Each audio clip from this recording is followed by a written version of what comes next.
लङ्कायां शाङ्करी देवी कामाक्षी काञ्चिकापुरे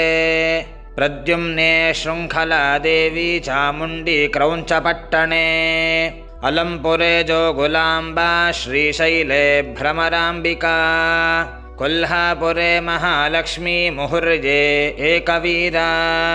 उज्जयिन्यां महाकाली पीठिकायां पुरुहूतिका ओढ्यायां गिरिजा देवी माणिक्या दक्षवाटिके हरिक्षेत्रे कामरूपी प्रजागे माधवेश्वरी ज्वालायां वैष्णवी देवी गजामाङ्गल्यगौरिका वारणास्यां विशालाक्षी काश्मीरेषु सरस्वती